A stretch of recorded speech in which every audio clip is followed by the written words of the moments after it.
Very good. Can they come a bit closer, have a look at them? Yeah, small. Which one? Come a bit closer, I can't see from there. She says she's only 15. Oh, young, aren't they? Many of the other girls in this Phnom Penh brothel told us they were underage too. Their pimp says most of his customers want young girls. The younger, the better. Younger? Yeah. 15. How old? I don't know, you tell me. This one. Which one? This one. And you're like 15. Yeah, how old? With a hidden camera, we visited several brothels where sex with children was for sale. How much?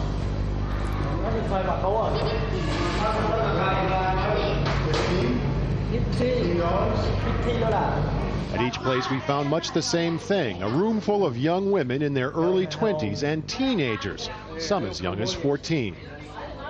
Phnom Penh may be a magnet for foreign sex tourists. I go to Vietnam tomorrow.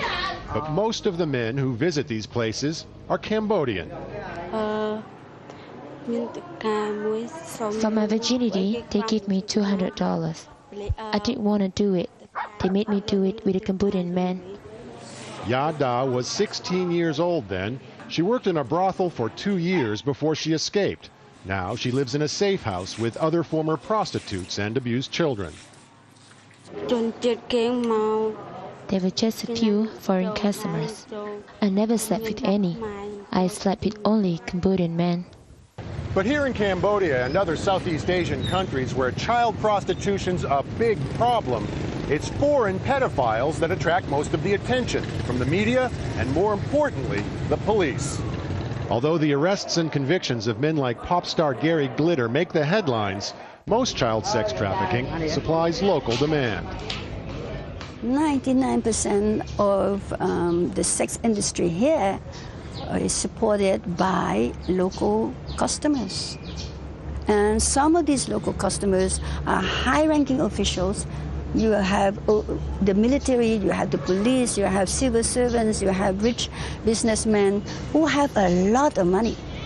The national police are concerned about anyone who commits a crime, who has sex with children, whether they are foreigners or Cambodian. We have a very high commitment to prevent child prostitution.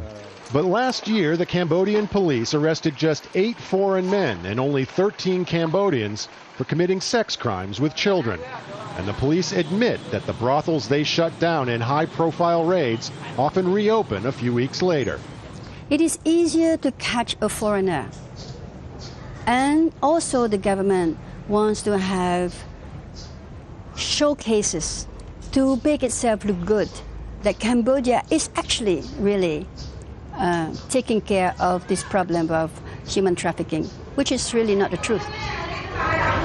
The truth is, more than 15,000 children are bought and sold for sex every day in Cambodia, and the government's best efforts are doing very little to change that.